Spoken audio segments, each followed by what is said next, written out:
Olá, meu nome é Cleilton Amaral, professor de Geografia, e hoje nós vamos estudar agricultura. Um tema interessante porque ele está presente no nosso dia a dia, principalmente com o que consumimos em nossas casas.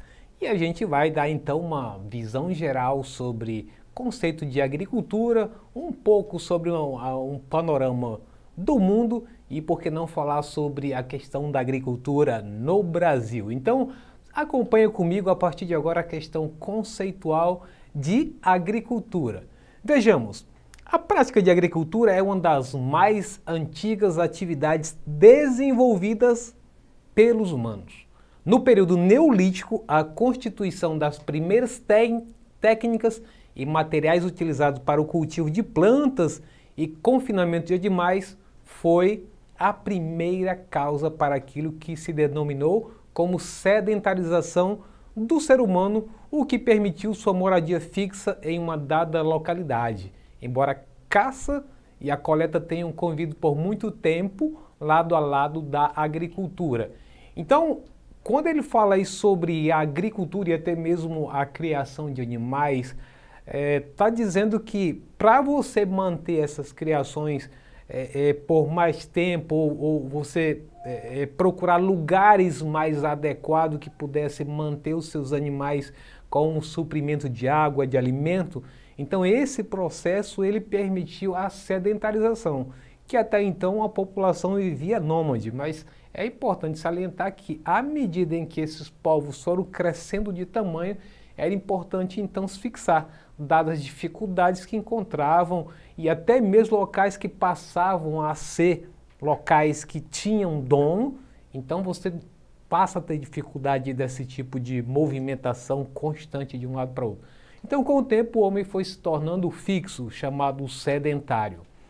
E a agricultura tem sido cada vez mais útil ao fortalecimento de matéria-prima para a produção de tecido, como fibras vegetais, como o linho e o algodão. Na parte de energética, a gente aí pode levar em consideração os biocombustíveis. Veja aí a fotografia da cana-de-açúcar, que ela é importante para nós, tanto para a fabricação de açúcar, como também para o etanol, que é usado hoje nos carros flex.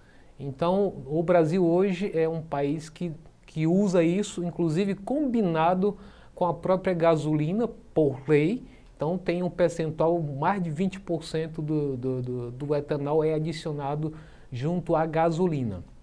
Então, ferramentas, mobiliário, materiais de construção, que a matéria-prima aí vai ser eucalipto e outros tipos de madeira que a legislação brasileira permite a sua exploração, bem como materiais para decoração, paisagismo, dentre outros. Agora, é importante a gente ressaltar que o que nós conhecemos hoje, até mesmo quando se fala de agricultura desenvolvida, agricultura de ponta com tecnologia avançada, ela teve os seus antecedentes. De onde foi que surgiu a importância de uma agricultura moderna que pudesse atender às necessidades cada vez maiores de uma população mundial que cresce bastante? Então vamos agora dar um enfoque para a questão da Revolução Verde. A Revolução Verde, foi um grande avanço tecnológico nas atividades agropecuárias.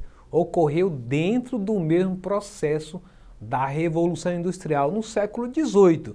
Então vejam aí que essa Revolução Verde ela está associada com a questão da Revolução Industrial. São duas revoluções casadas, ou seja, à medida em que a indústria exigia mais matéria-prima, então o campo, que era uma das fontes para essa matéria-prima, teve que dar uma resposta rápida para uma demanda crescente, já que o êxodo rural fez com que as cidades inchassem, ficassem maiores e, portanto, o maior consumo de bens de consumo nessas áreas. E, portanto, a necessidade de criar técnicas e tecnologias que fizessem com que o campo desse resposta para a cidade.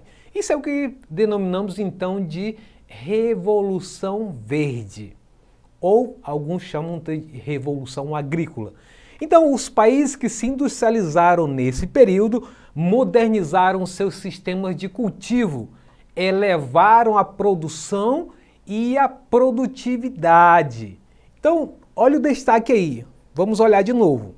Eles elevaram a produção e a produtividade. Quando a gente fala esses dois termos, é importante você saber o que é a quantidade de produção e produtividade.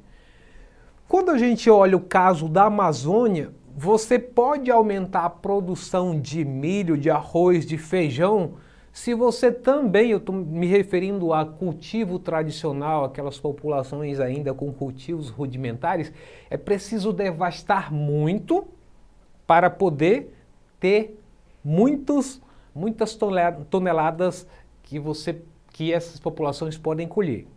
No caso da produção alta e produtividade casada, significa dizer que com menos área, com menor quantidade de área produzida, eu consigo aumentar minha produção. Mais uma vez, dando um exemplo. Se eu tenho 1 hectare de terra, ainda no processo antigo de derrubada, de queimada, e que aquela área fica totalmente o solo sujo de madeira, de troncos de árvore, então 1 hectare dessa tem um rendimento menor em quantidade de produção, porque a produtividade por hectare é muito inferior, porque as técnicas utilizadas, seja de fertilizante, seja de pesticida, seja de maquinário sofisticado, são inferiores comparado às áreas em que 1 hectare tem uma quantidade muito maior na produção. Então essa é uma diferença importante da gente ressaltar acerca disso aí.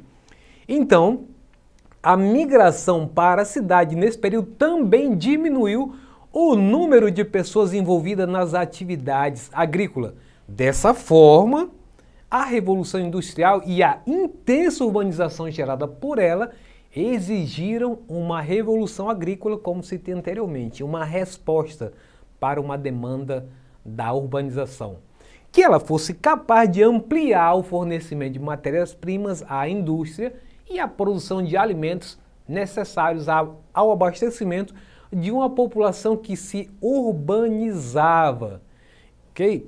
E aí, importante ainda reforçar que, a partir da segunda metade do século XX, os países desenvolvidos, olha o detalhe, ainda os desenvolvidos, que depois também vai repassar para os em desenvolvimento, criaram uma estratégia de elevação da produção agrícola mundial por meio da introdução de técnicas mais apropriadas de cultivo, mecanização, uso de fertilizantes, e aí está uma imagem para você ver na tela de fertilizante.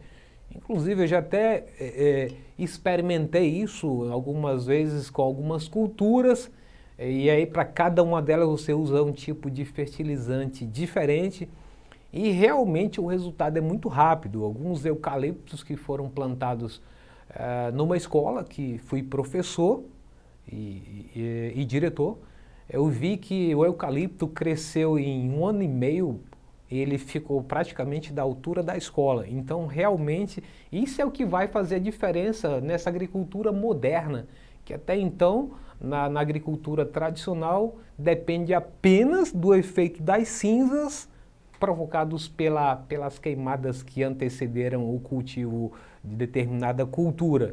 Então veja que aí todas essas técnicas são usadas pela agricultura moderna para trazer maior resultado e maior produtividade no campo. E aí, na sequência diz que inclusive a utilização de VAR, ou seja, não é aquele para ver o ângulo se houve impedimento ou não, isso aí significa variedade de alto rendimento, em substituição às sementes tradicionais. É importante aí ressaltar que essa variedade de sementes, ela inclusive torna essa agricultura moderna dependente das grandes indústrias mundiais que são detentoras dessas tecnologias. São aquelas sementes que talvez você já tenha comprado no mercado, que elas já vêm todas envoltas por pesticidas para impedir que essa semente seja, quando ocorre o plantio, elas sejam comidas por roedores, que sempre procuram quando a semente ela é uma semente natural, né? Então você coloca uma semente de melancia e vai lá um roedor e ataca e come essas sementes. Mas quando ela já vem envolta por algum tipo de pesticida, ele de certo modo evita isso, além também de ter um percentual de 95 a 99% de garantia de brotar essas sementes que são plantadas. Então, cada vez mais os agricultores se tornam dependentes dessas sementes, inclusive quando elas são sementes que você não são aqueles frutos que eles não reproduzem sementes no seu interior, como aquela que você já deve ter visto, as melancias que não têm semente. Então, toda vez que o produtor precisar desse tipo de espécie de melancia modificada em laboratório, ele vai ter que recorrer à compra desse tipo de semente para os fabricantes. E aí, na Revolução Verde, a principal bandeira era combater a fome e a miséria dos países mais pobres por meio da introdução de técnicas mais modernas de cultivo. Agora, a pergunta que fica, resolveu a questão da fome mundial com o incremento aí de maior tecnologia, com o combate com pesticidas, com um maquinário sofisticado que você consegue fazer a substituição da mão de obra por máquinas que fazem essa colheita de milhares de toneladas por dia? Será que foi resolvido o problema? Não, não foi resolvido. Agora, qual então o motivo que a grande quantidade de alimentos não resolveu a questão da fome mundial? É porque a fome está ligada à questão da distribuição de renda. Não adianta você encher todos os supermercados do planeta se você não consegue dar condições para que as pessoas possam comprar esses alimentos. Então, em parte, foi resolvida a questão da quantidade de alimentos disponível. Mas quanto à disponibilidade desses alimentos para a população mundial como um todo, esse projeto não deu conta do recado. E aí, quais os tipos de agricultura que a gente pode destacar, já que nós estamos falando sobre agricultura, mas quais os tipos de agricultura que a gente conhece? Uma delas é a agricultura de subsistência. Quando você olha para essa figura aí, com certeza na região amazônica você já viu. Talvez você não tenha colônia, mas já foi em alguma colônia que a gente... Colônia, estou colocando inclusive o termo que a gente usa entre nós, né? Mas são outros nomes, né? A área rural, um módulo rural, são termos usados pelo INCRA, né? E cada módulo desse tem um tamanho X. Mas vamos aqui usar o termo que a gente conhece, então a colônia, né? Então você já deve ter visto esse modelo aí, que eu até citei anteriormente. Aí a prática da derrubada, da queimada, e que aí faz esse processo que você faz inclusive de rotação. Passa 3 anos em média cultivando no mesmo lugar, depois abandona isso aí e derruba mais outra parte. Então essa aí é a agricultura de subsistência, porque você vê o tamanho, inclusive ao fundo, você verifica que tem ainda área verde. Quando você vai verificar uma área de agricultura comercial, você praticamente não enxerga no horizonte área verde, você não vê floresta em pé. Você pode viajar Brasil afora, que você vai ver que são extensas propriedades, quilômetros e mais quilômetros, uma propriedade emendando na outra, com soja, qualquer outro produto agrícola, e que você não vê floresta, né? Toda a área já foi devastada. Então essa área, por mais que são áreas pequenas, né? Aí você anda poucos minutos e já chega no final da propriedade de um pequeno produtor rural. Então esse aí é o modelo de agricultura de subsistência, que uma das características é a policultura. O que vem a ser a policultura? Poli de vários, né? várias culturas. Então, o agricultor, para poder não ter que comprar na cidade, no mercado, o arroz, o feijão, o milho, que serve para alimentar os próprios animais, e outras batatas, a mandioca, por exemplo, né? A própria outras plantas. Então ele divide 2, 3 hectares até 5 com várias culturas. Aí esquecendo inclusive a bananeira, né, que ela nunca deve faltar nessas propriedades, que ela faz parte dessa divisão de propriedade para ter um pouco de cada coisa. Inclusive a própria banana e a mandioca, elas fazem parte da alimentação já no chamado jejum, né? Você come antes de ir para o roçado, que é uma jornada bastante desgastante, até que chegue por alguém que leve até o roçado a comida para os trabalhadores. Então, essa é a policultura. Então, dessa maneira, os pequenos produtores ficam encarregados de cuidar, cultivar e colher os alimentos. Agora também existe a agricultura orgânica, que também é conhecido como agricultura biológica. Ela surgiu no século XX, a agricultura orgânica, chamada de cultivo verde, visa principalmente o equilíbrio ambiental e o desenvolvimento social dos produtores. É possível que alguma vez, quando você esteve no mercado, você verificou que existe uma feira próxima que ela fala que são produtos orgânicos. Aí o que vem a ser esse orgânico?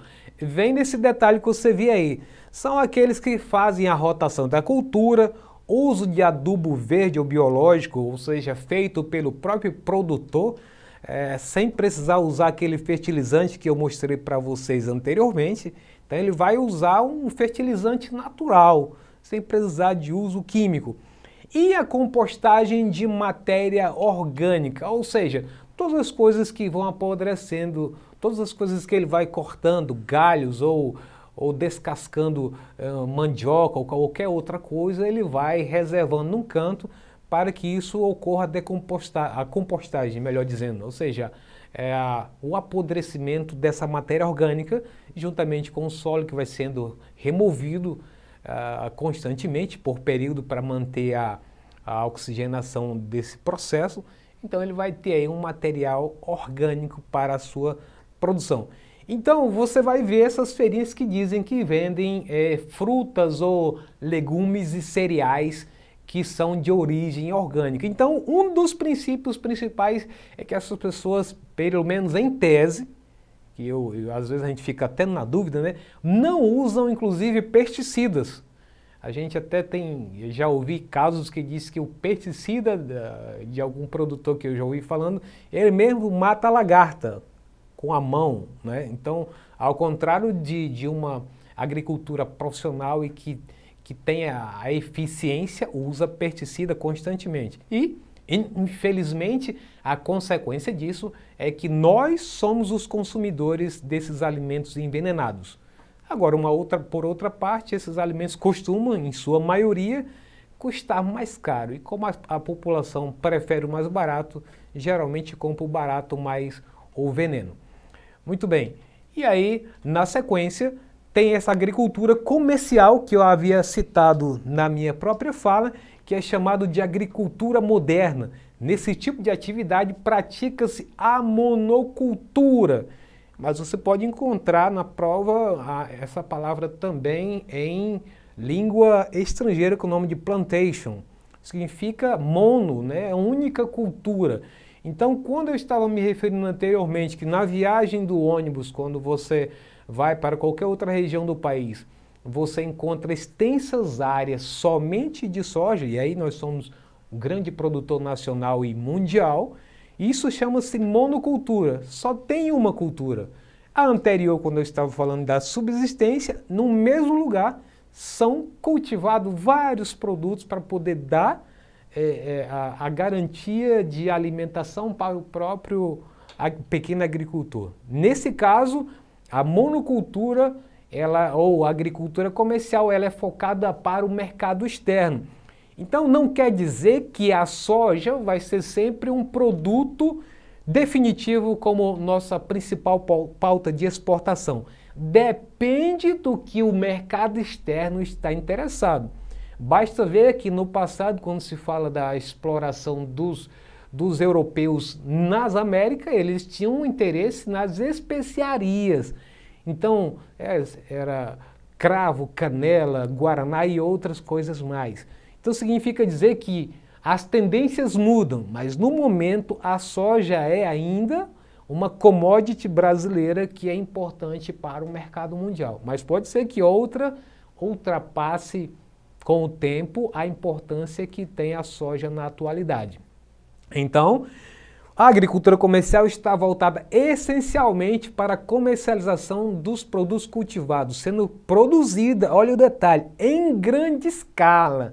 Por isso, a mecanização entra aí para dar suporte para esse grande empreendimento, executado em grandes propriedades, ou os latifúndios, em outras palavras, com a utilização de substâncias como adubos, fertilizantes químicos, agrotóxicos e inseticidas.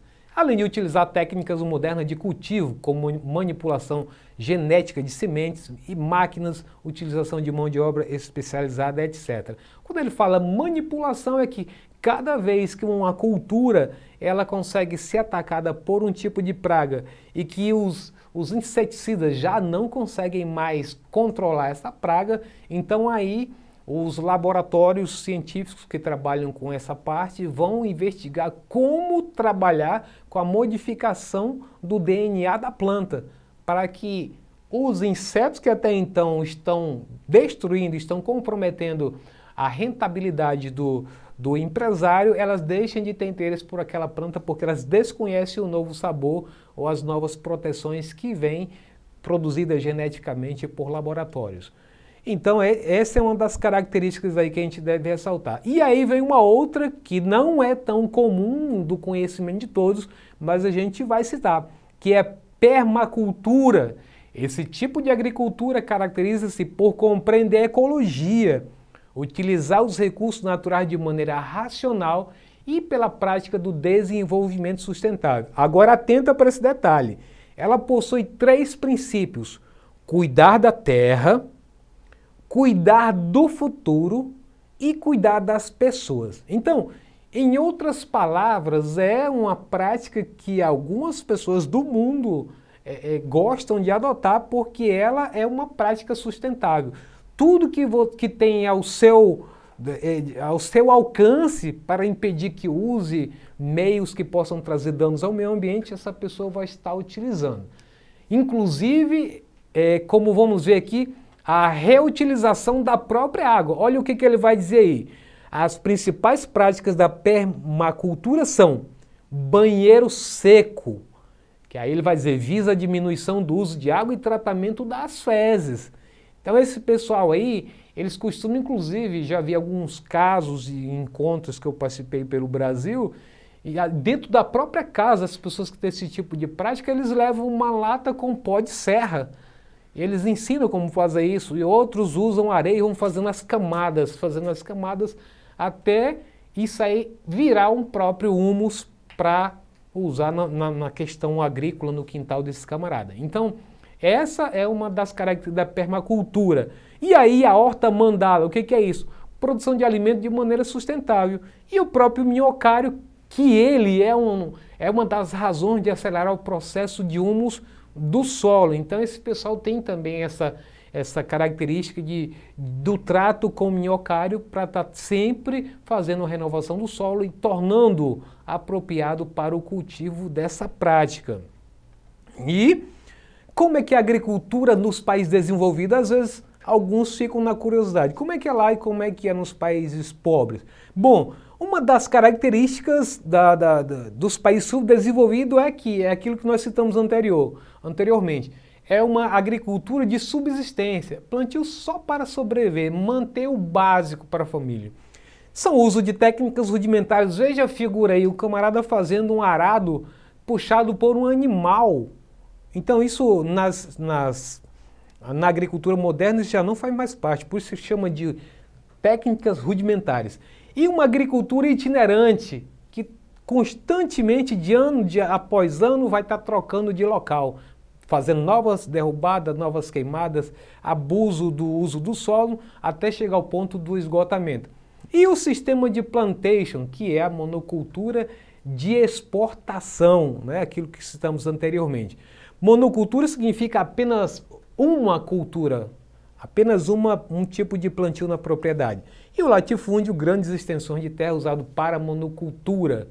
A exploração de mão de obra é outra característica dos países subdesenvolvidos, vínculo com a agroindústria e ainda investimentos estrangeiros. Agora, como é que é isso nos países? E aí, como é que é a agricultura nos Estados Unidos? Uma das características é que ela é prioridade do governo, ou seja, ela recebe ajuda, os produtores recebem ajuda do governo, que a gente costuma conhecer aí no noticiário de subsídio agrícola. E aí não poderia deixar de ser, eles são uma agricultura bastante sofisticada, ou seja, empregam uma elevada mecanização na produção. Isso é uma das características deles.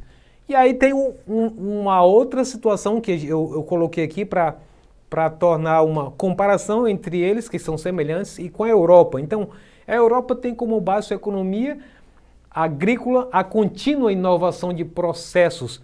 Mas no caso deles, veja, bem no finalzinho, eles têm uma espécie de política agrícola comum, chamado PAC. Então, esse PAC ele vai dar subsídios. Geralmente o Brasil tem certo atrito com a Europa por causa desses subsídios. E uma das características do subsídio, além de ajudar com dinheiro ou comprar a produção dos agricultores, ainda criam barreiras protecionistas contra os outros produtores. Todas as vezes que você vê, por exemplo, no noticiário, a Europa combatendo o Brasil na sua agricultura ou pecuária, atacando em função da questão ambiental, não é só a questão ambiental que é uma verdade, mas também no fundo, eles querem dar uma reduzida num concorrente que está atrelado à questão agrícola e à questão de produção animal. Então, às vezes a gente tem que ficar atento com essa jogada das grandes nações dominantes, que elas estão sempre tentando dar uma rasteira nos países mais pobres. E aí, eles chamam então de PAC. Bom, aí a agricultura no Brasil, a produção agrícola é a principal responsável pelos valores da balança comercial, né? É um motivo que todo governo se gaba. E os produtos que mais têm puxado isso na parte agrícola, o café e a soja, por exemplo. Então, nós temos experiência nesse campo agrícola porque já vem desde o período colonial, quando o Brasil já começou a ter essa experiência no campo agrícola. E por isso, quando a gente ainda estava com a cana-de-açúcar no passado. Mas nos tempos atuais, nós estamos também em muitas áreas do Brasil com o patamar dos países ricos, com mecanização da produção e modernização das atividades. Então, gente, é um panorama geral que a gente quis dar. É claro que isso é muito mais abrangente, mas vamos aproveitar para então ver se aquilo que a gente viu é possível responder uma questão. Vamos lá então? Vamos tentar. Primeira questão do nosso simulado. A utilização dos métodos da Revolução Verde fez com que aumentasse dramaticamente a produção mundial de alimento nas 4 últimas décadas. Tanto assim que agora se produz comida suficiente para alimentar todas as pessoas do mundo. Mas o fundamental é que, apesar de todo esse avanço, a fome continua a assolar vastas regiões do planeta.